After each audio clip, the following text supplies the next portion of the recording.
First case on our call this morning are the consolidated cases numbered 105-789 and 105-851, agenda number 10, Hector Adams versus Michael Sheahan.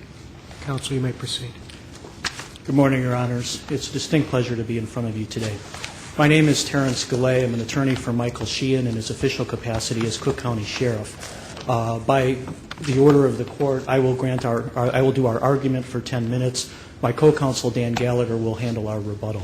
If I can, Counsel, you understand you're in charge of that time, not Yes, Your Honor. Thank you.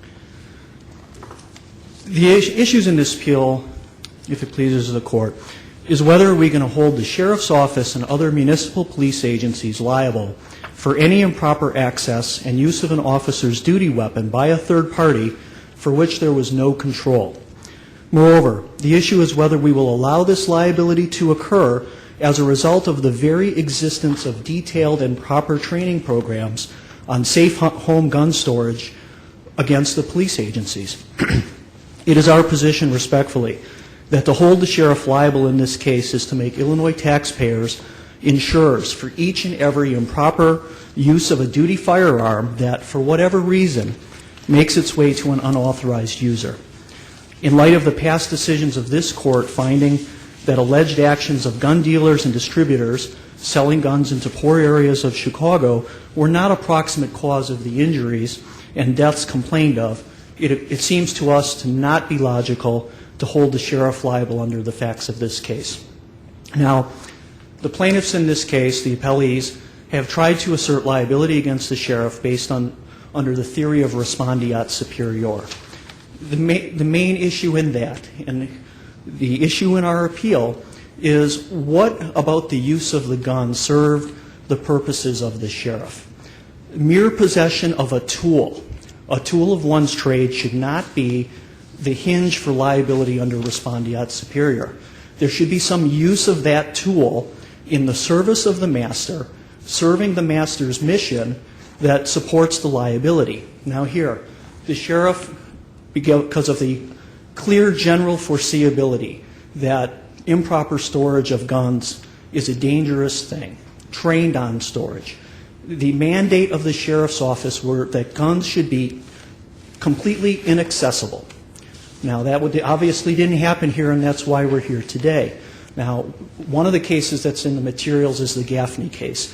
There it's a Chicago Police Department officer who, by his testimony that he had to respond to emergencies on a 24/7 basis, was part of his reason for having his gun accessible. In effect, the mode of storage of the gun was to serve his master to respond to emergencies. The facts in this case are clear and undisputed that a sheriff's lieutenant, such as David Swan in this case, one, does not bring his gun to the jail. He doesn't use it in his day-to-day job. Two, he had not touched his gun in nearly a year. And three, the storage of the gun was supposed to be inaccessible. There was nothing about the sheriff's mandate or the sheriff's mission that led to the storage of this gun being accessible. It was quite the opposite. If that is true, then why does the sheriff have to impose regulations on these officers? Well, I think as a matter of due safety, the sheriff has detailed training programs. If he's no more than an ordinary citizen at that point, then why not impose the same restrictions on all citizens? Well, he doesn't have that power. I understand that. Right. Well, officers and all our Illinois municipal police agencies need to use weapons, so it's reasonable to have restrictions and for the sheriffs to mandate how those guns are used. Now here, the instruction was that the gun be inaccessible, that it be properly stored. There was nothing about the mode and the expectations of the sheriff's office that the gun be accessible. So the common sense of issuing regulations, in effect, is what's being turned around against the sheriff's office because you took proper safety Counsel, actions. Is there evidence in the record to suggest either that the gun was or was not in the lockbox in the closet? Well, the facts are clear in this respect. The gun was in a gun case. It is disputed for purposes of the record whether that case was locked. Now, David Swan has testified that about a year prior, when the last time he had the gun at the range, he locked the gun box with his two other guns, his personal weapons, brought them home, put them in his closet up on the shelf, and it was locked and up there. Now, Billy Swan has testified that the gun box was unlocked. For purposes of summary judgment, obviously, we're working under that. Unlocked, and where did the youngster say the gun was? Did he say it was in the closet or on the bed? Well, the gun was in the box, up on a shelf in the closet. It was clearly, it was in a bedroom that was, Billy Swan was instructed not to go into the parents' bedroom. It was the one part of the house that David Swan felt was the safest place to store the weapon. The gun was unloaded.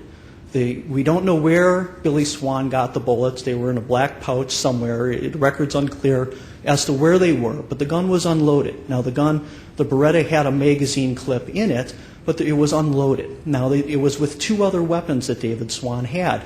One of the things is, after this event, David Swan had his guns taken away from him by the Chicago Police Department.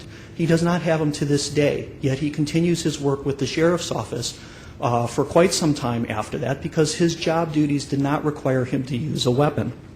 Now, Counsel, regardless of the disputed facts relating to the box being locked or not locked, and even separate and aside from the respondeat superior theory, does the plaintiff's case hinge on the fact that they're disputing whether this was a criminal act committed by Billy Swan or not?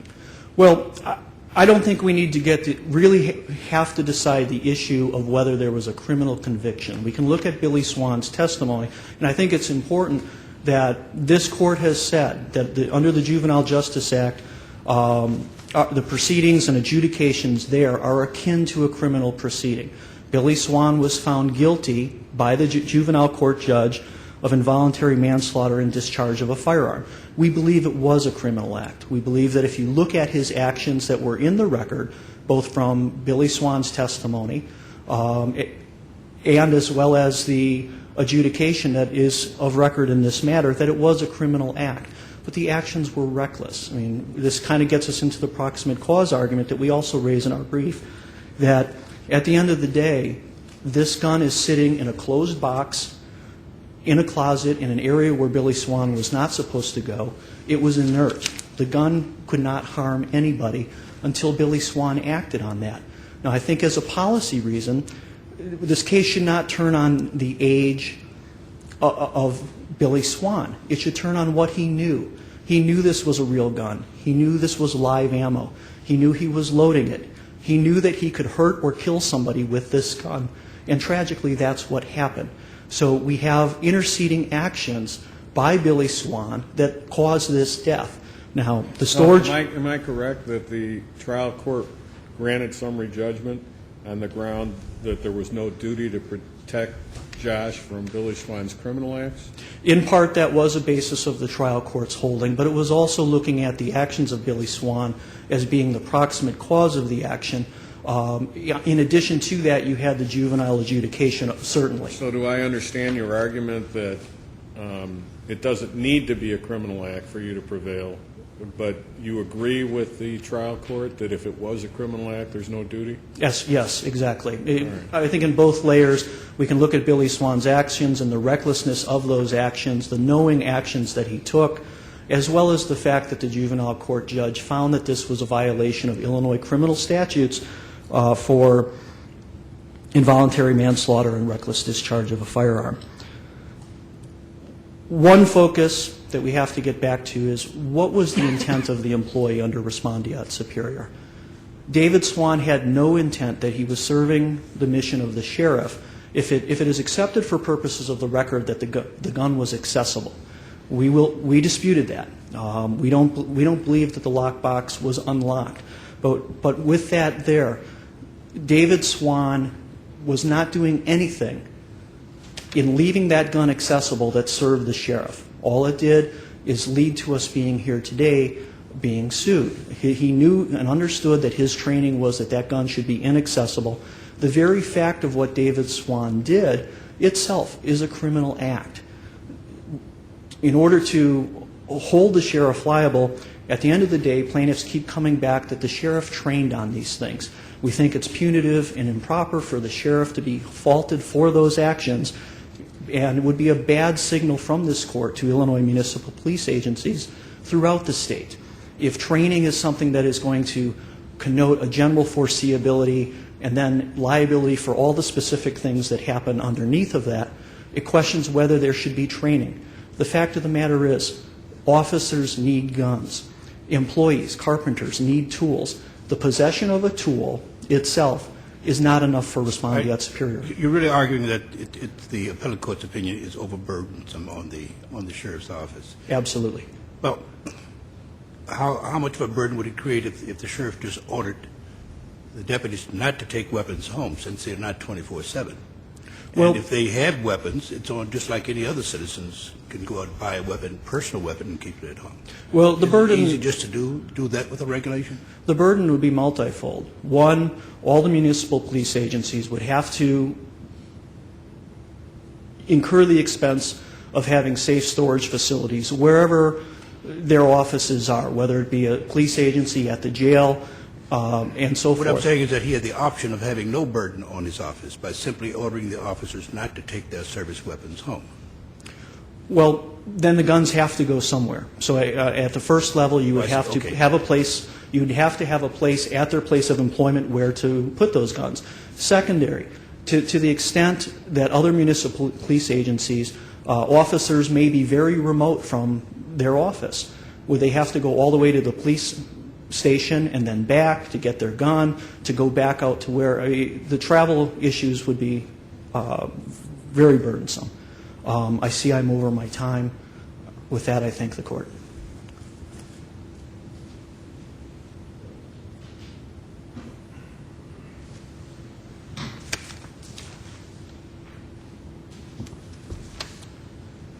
May it please the court, my name is Craig Livingston.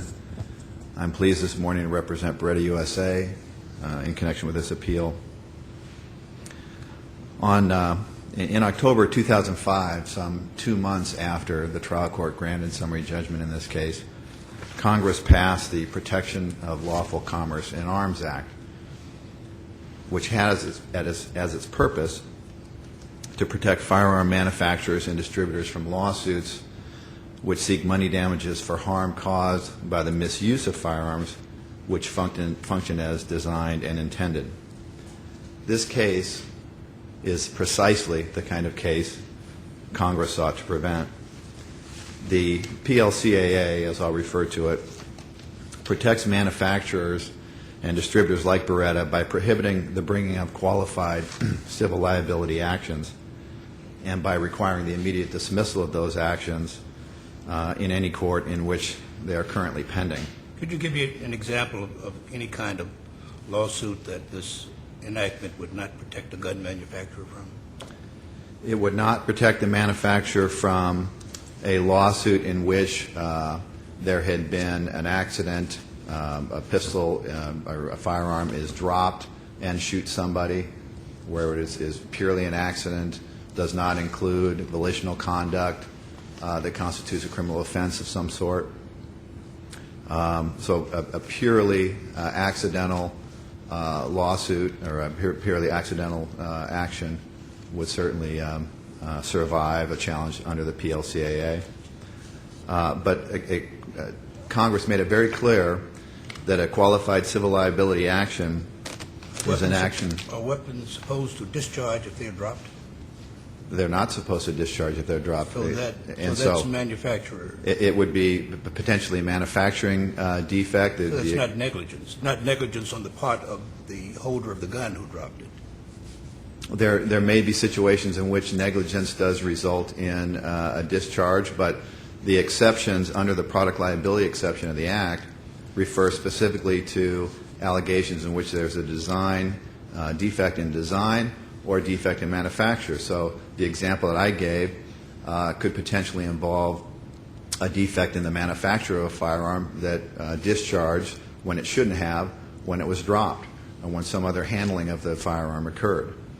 So manufacturing defects would certainly survive by the express language of the statute, as would certain design defects, provided, however, that the discharge did not result from a volitional act or volitional conduct that constituted a criminal offense.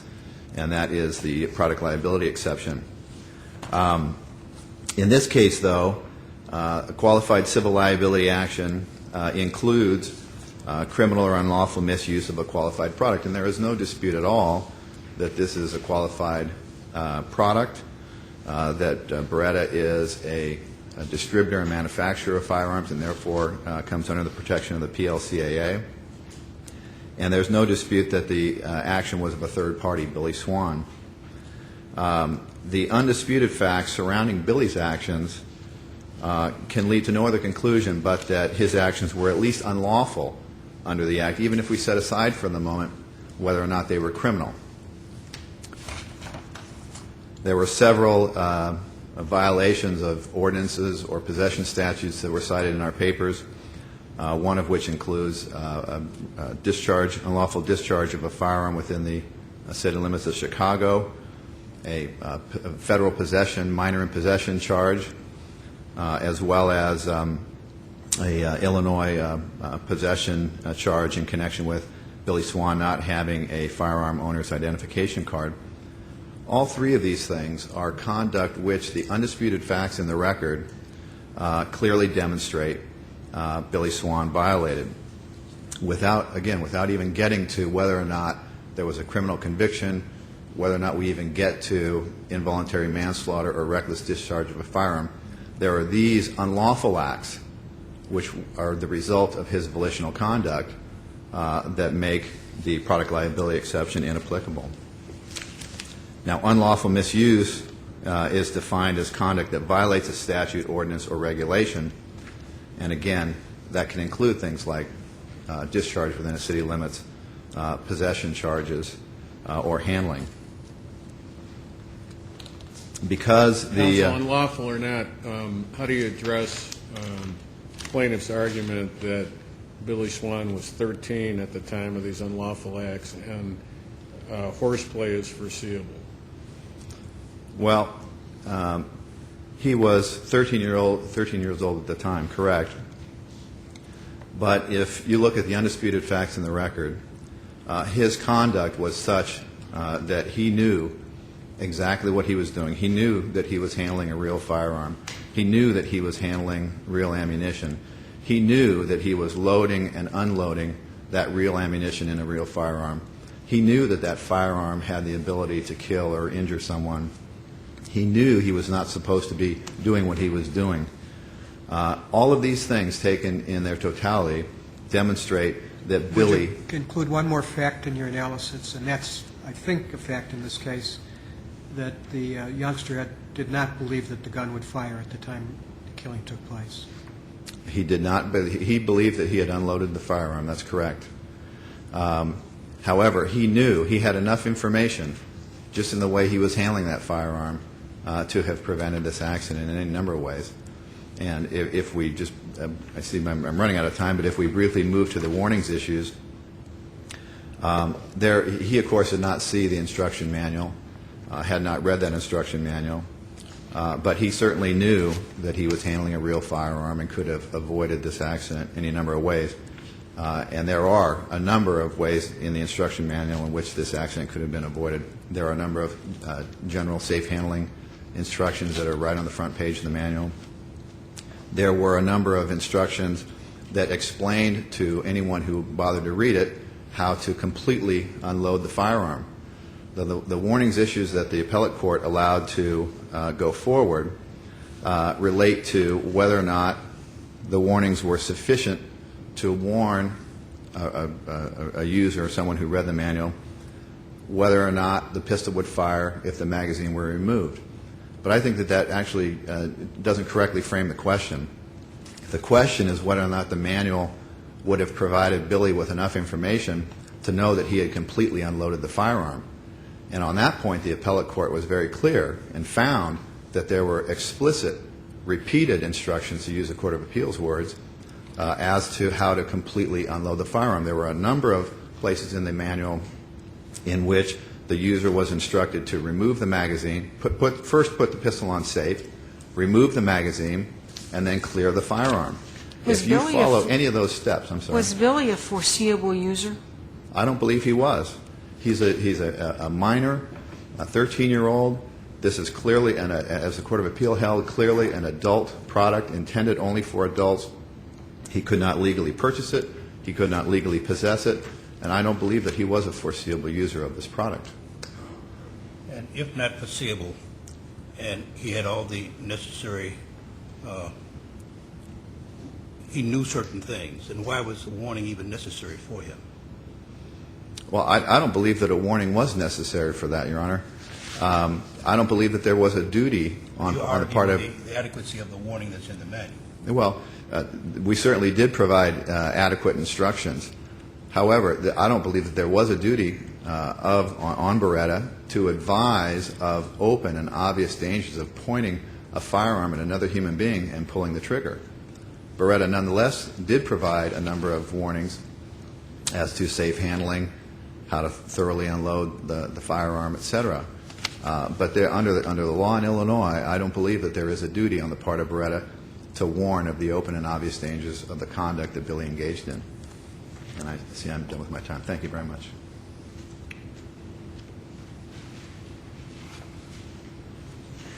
Good morning, Your Honors. Michael Rassak on behalf of the plaintiffs' appellees, the Adamus family. We're also here seeking cross relief with respect to that part of the summary judgment that was not reversed by the appellate court.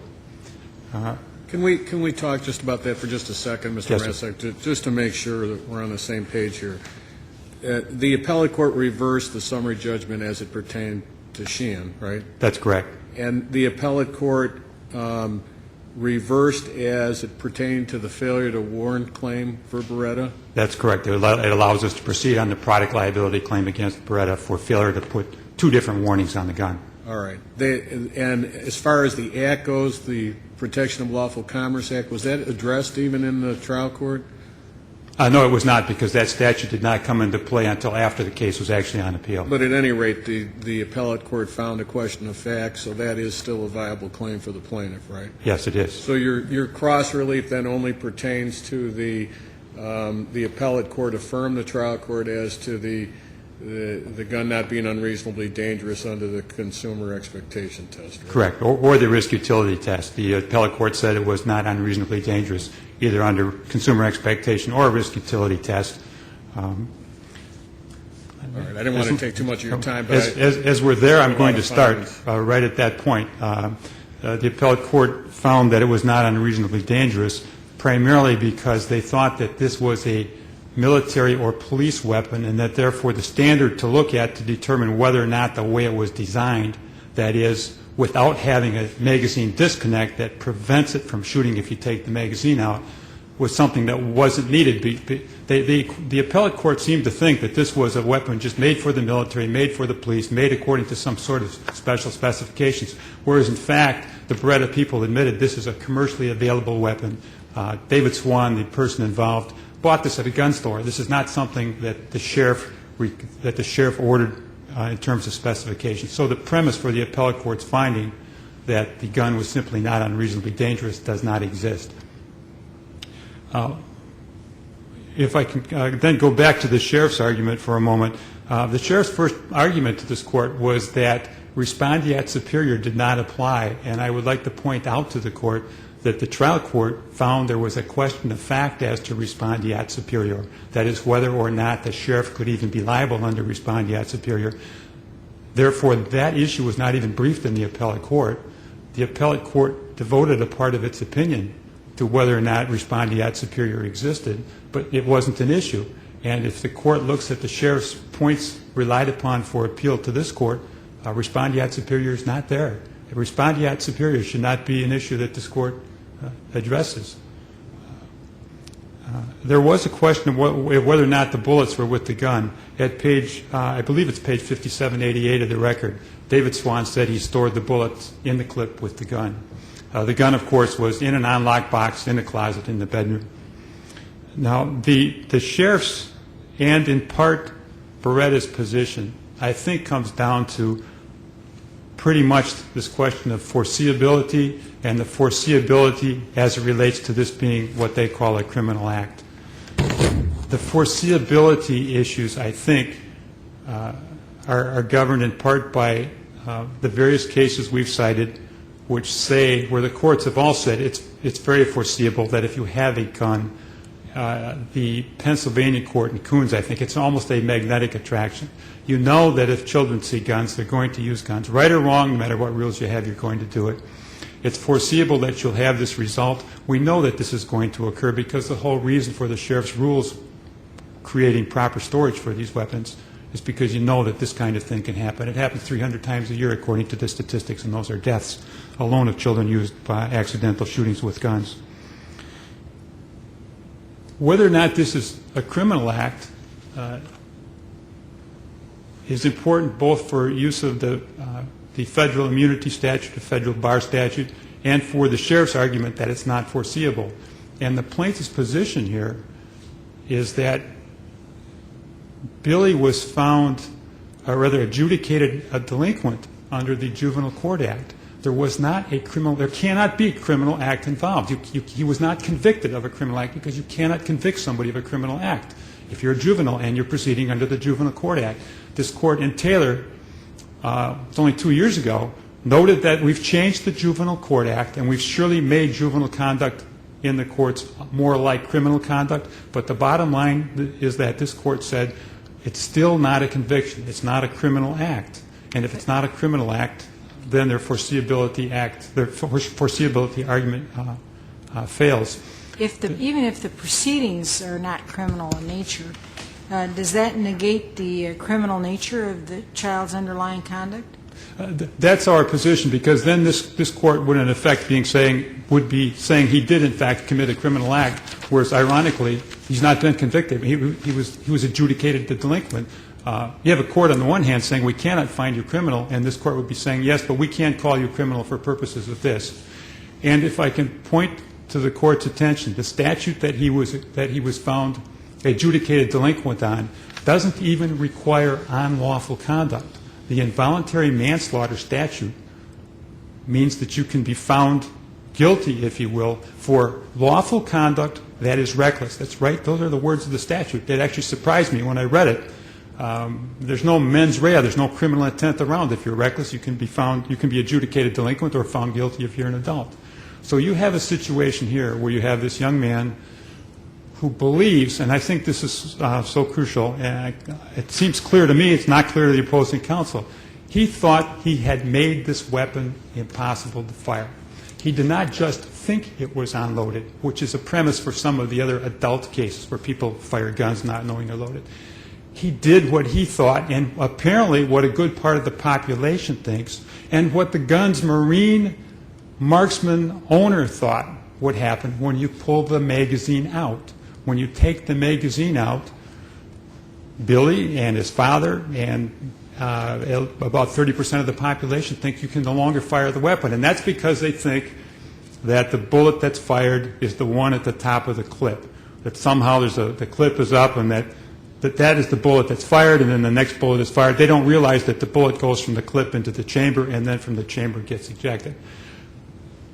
That's hardly a surprising or unreasonable thing for Beretta knows that. Beretta knows that this is a problem. It's been known since 1910 when John Browning patented the invention, the magazine disconnect, that prevents the gun from firing with the magazine out, because this happens all the time. People don't realize or forget there's a round in the chamber.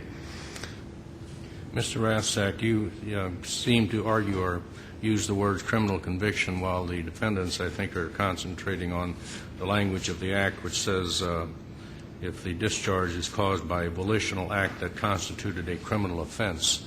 And I think their argument is that involuntary manslaughter constitutes a criminal offense, and therefore, if there was any volition involved, they're accepted. Can you comment on that? Yes, and that would be, and that's why I have to distinguish this. The sheriff's argument, of course, is just based upon the conviction itself. Beretta's argument is based upon the federal statute, the Protection for Lawful Commerce in Arms Act.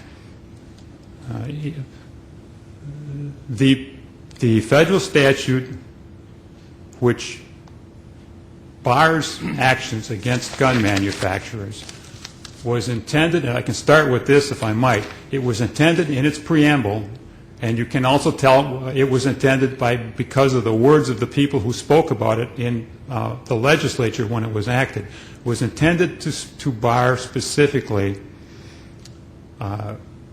kinds of cases not brought in 100 years. They were talking about barring the nuisance cases that the cities were beginning to bring against gun manufacturers. In the city of Gary case that we cited, Beretta was part of the group of manufacturers there which said that was precisely the type of conduct that this act was looking to bar. The nuisance cases, the theory that the gun manufacturers, by making so many guns, knew that they were going to end up in criminal hands and kill somebody. And then in the amicus in support of my side, Mr. Sheahan, who was the general counsel for one of the manufacturers, in looking at the same language that's used in this statute that excludes certain things from its enforcement, talked about or said what we're trying to do is retain the right to the common law action, the negligence actions, the product liability actions. And then there's an exception to that exclusion for a criminal offense. And that's a long way around to say, and I appreciate Your Honor's patience with that. I know it. It's the only way I can answer this question.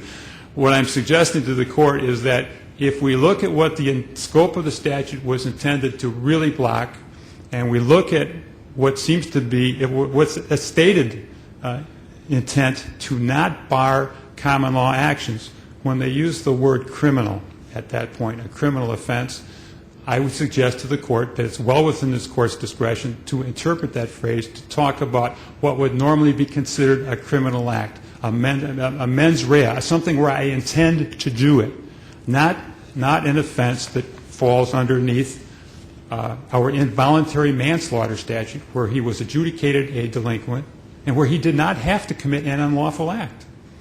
Mr. Rasek, I appreciate and understand your nuances on that. Do you agree with the proposition of the trial court when they granted summary judgment in favor of Sheahan that Sheahan did not have a duty to protect Josh from Billy's criminal acts? And then let me just go one step further. And then in the appellate court, I believe they held if Billy's actions were criminal, the act would foreclose plaintiff's claims against Beretta. So my question is similar to the one that I had for opposing counsel, and that is, if this court finds this to be a criminal act and disagrees with the nuance on the mens rea argument that you just eloquently made, I mean, is that the decisive factor here? No, it is not at all. And again, I have to split the two things up. If this court decides it's a criminal offense, then the plaintiff has a difficulty with the protection for Lawful Commerce and Arms Act. But with respect to the sheriff, though, criminal conduct is foreseeable. That's the Bergonci case. That's the Elliott case that we've suggested.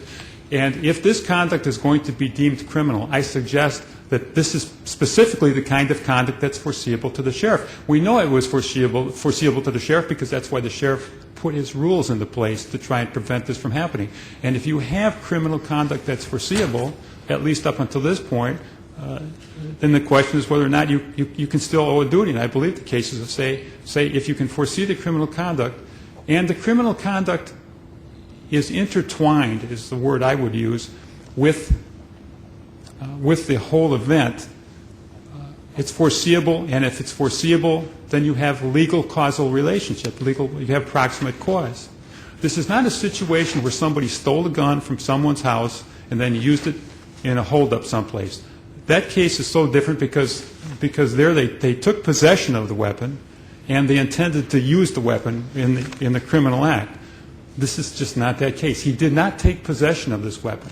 This young man was not in violation of a possession statute.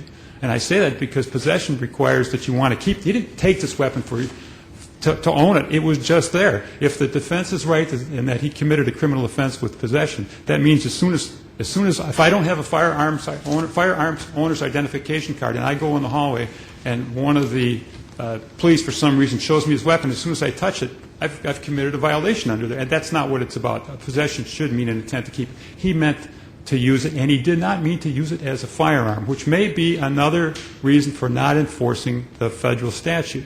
It talks about use of the weapon. It provides immunities for certain uses of the weapon. He wasn't using the weapon. I can make that. I had to think that out. I believe that he thought he wasn't using the weapon as a weapon. What he was doing, as far as he was concerned, was playing with it as if it was a plastic water pistol. He had done what many people think is a reasonable thing to do. He had disarmed it. If he had poured something down the barrel, in his mind, it was no less undangerous. So, if we get back to Justice Garmon's question on the warning required, if he's not the intended user, then why would warnings be required of the manufacturer? Because he is a foreseeable user, and he is a reasonably foreseable user. And the law has always been that you have to have the warning there to educate a reasonably foreseeable user. It's an either-or. All the product liability cases talk about intended or foreseeable use. His I would put to the court as a foreseeable use. I don't know, were you finished? Is that enough? I'm not sure I answered the question, Your Honor, but that's the best I can do. Well, to get back, you're saying that the act of pointing the gun and pulling the trigger, that's not using the gun? I understand Your Honor's position. I can anticipate this. He wasn't using it as a gun. He was using it as a toy. There's a difference between, and we're looking at a 13-year-old boy. I can only make this argument because I can do it from the perspective of a 13-year-old boy that everybody knows, the sheriff certainly knew might have access to the gun. Beretta knew this happened all the time. We have somebody who's 13 years old he was using it the same as if I picked this picture up. I guess I'm using it. Depends what I do with it. In this case, he thought it was inert, and if it's inert, then. But he knew it was a real gun. He knew it was a real gun, but he thought. He knew he shouldn't have the gun. That's correct, but he also thought it was entirely harmless. He thought it was a toy.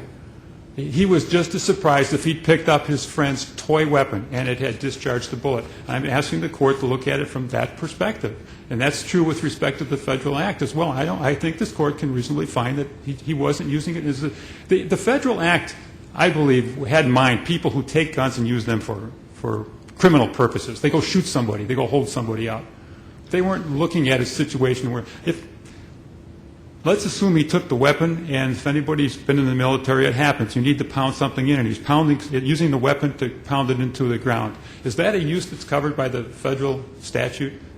I would submit not. I think the federal statute was intended to point to use as a firearm. He wasn't using it for that purpose. Is it in that perspective that we have to look at whether or not a warning would have done any good with respect to a 13-year-old in this particular instance? I have the advantage in this case of the 13-year-old being asked, and he specifically said, I looked at both sides of the weapon, and all I could see was the name Beretta, which is about all that's there. And he was asked if it had said loaded, would it have made a difference? And he said it could have. And one of our arguments on the warning issue is either that you need to put, and both can be done and both have been done across the country. You either put a warning that it can fire with the magazine out, or on the top of the chamber, I can't bring the weapon into court, obviously, with security now, it says loaded. And he said he looked at it. So I think there's a whole legion of cases that say you cannot look and not see. I can use that and turn it in my favor here. If he looked, he would see. It would say loaded. And he would never have pulled the trigger. We all know that. Defense counsel knows that. Defense counsel's, general counsel, everybody's agreed this was just a tragic accident.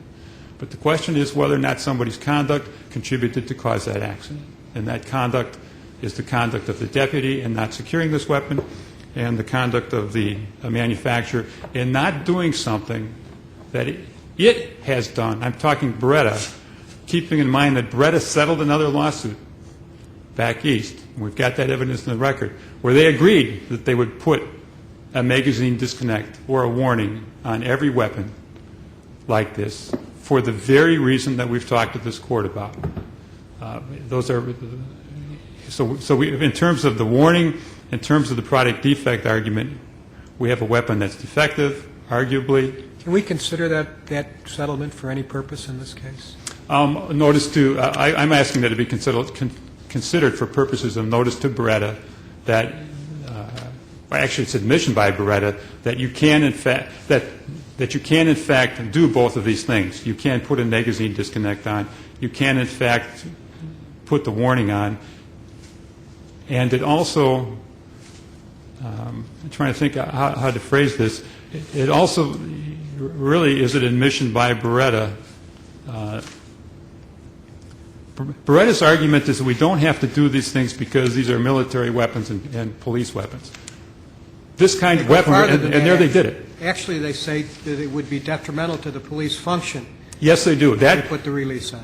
Thank you, Your Honor. That was a point brought up by the appellate court. The theory is that there may be a situation where a police officer would want to have the magazine out and yet have a round left in the chamber that he or she could fire.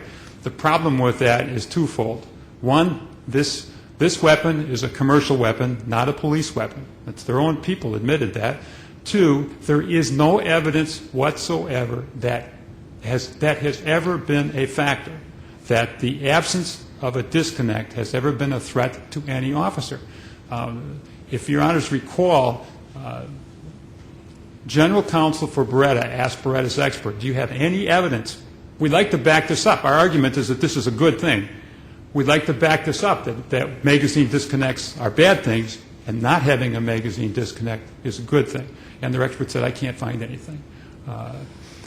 Mr. Rasak, you indicated earlier if this court finds that this was a criminal act, you'd have problems with the act as it relates to Beretta. That would only be to the unreasonably dangerous claim? Would that affect the duty to warn as well?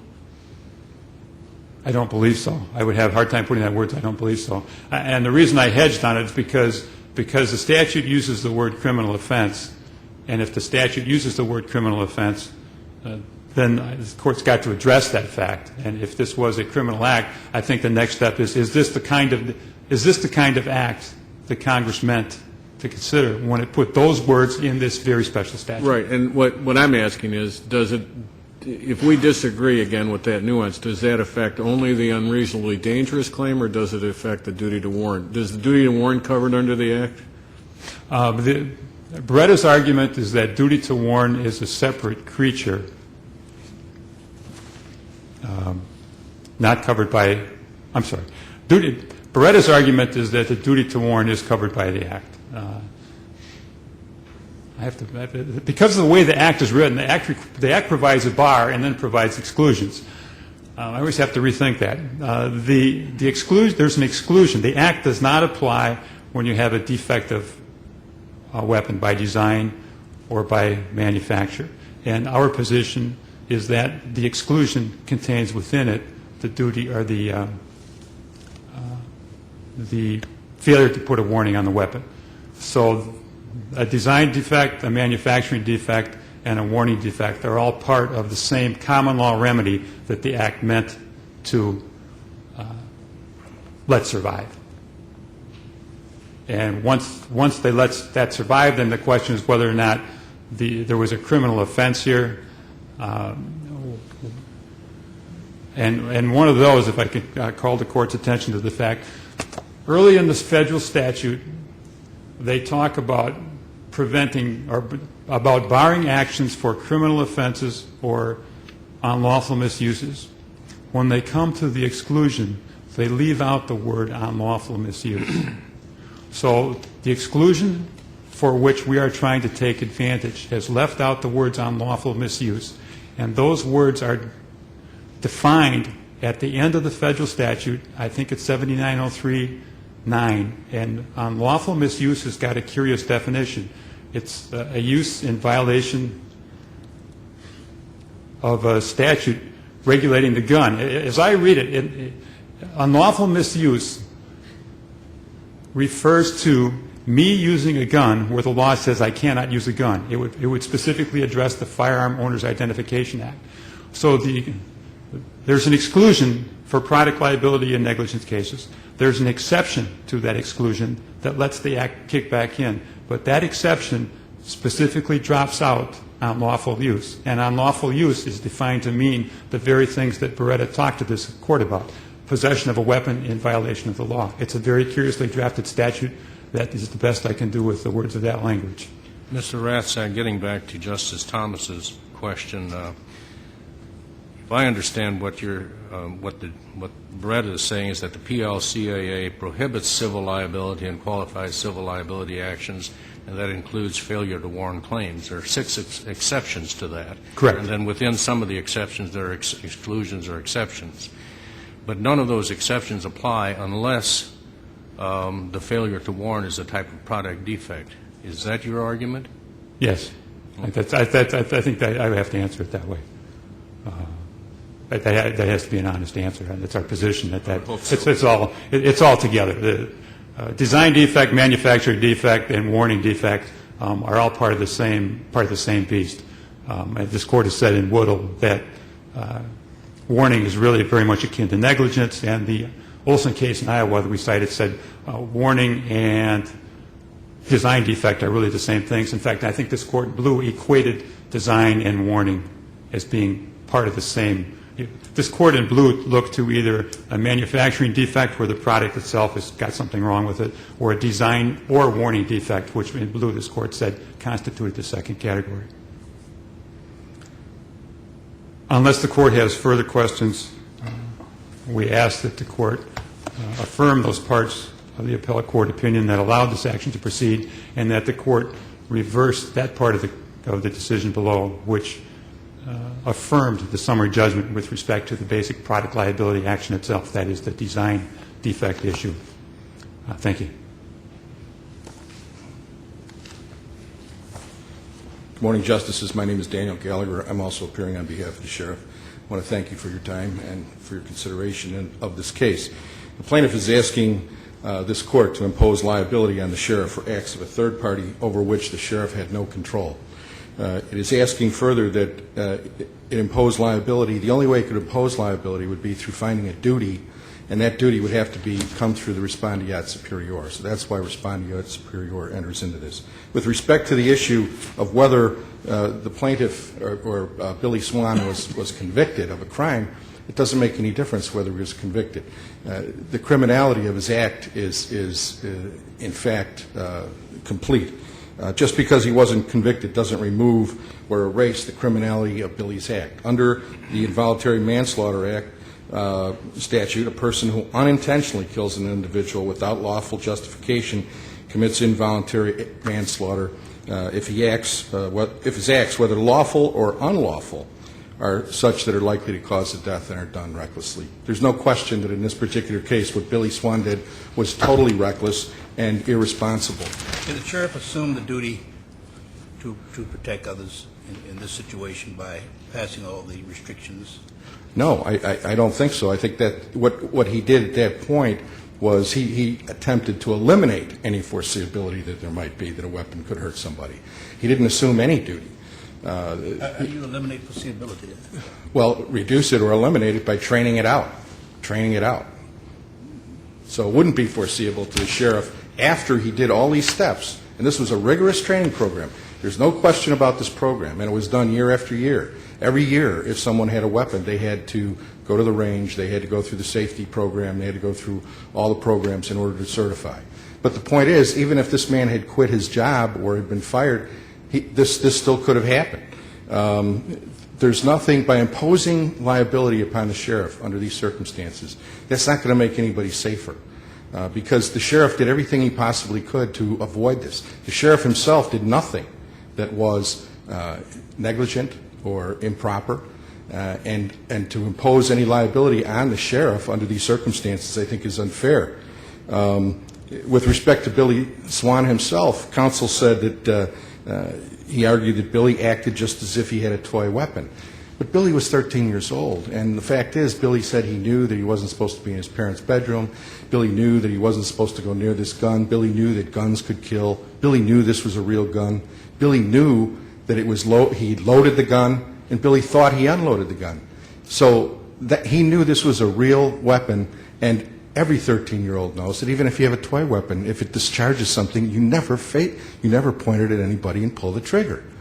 And, you know, what Billy did was he may not have intended to kill this young man, but he unintentionally killed him by doing a reckless act, which makes his conduct criminal. And under the circumstances, it would be unfair to impose a burden on the Sheriff. The other part of this would be that this would extend liability to a point for all law enforcement agencies and liability for all employers whose tools of the trade might or could cause bodily harm or death. The other thing to say, if the Sheriff's diligence in creating a rigorous safety program for handling storage of firearms is seen as creating then a non-delegable duty to protect against the act of third persons, there will be no incentive for any public entity or any employer to have a safety program or a training program, because it will be used against them and turned against them and said, well, then you could foresee that someone would take the hammer from your carpenter's toolbox and hit someone in the head with it or use it as a weapon. Opening the door will, without question, impact public entities, but it will also, in the end, impact the general public, who will have to pay for any liability judgments against the public entities and the sheriff. It's not that the estate of Joshua Adamus didn't have a remedy.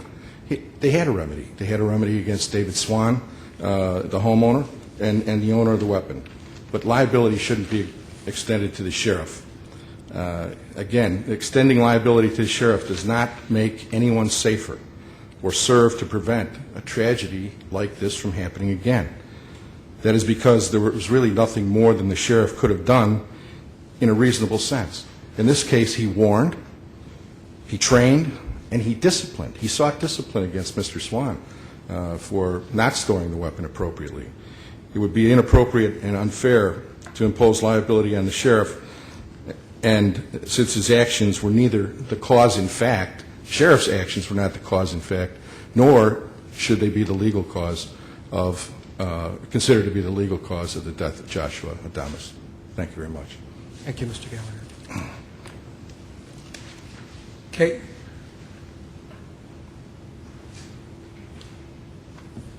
Thank you. Just a few points that Mr. Rathsack raised I'd like to discuss briefly.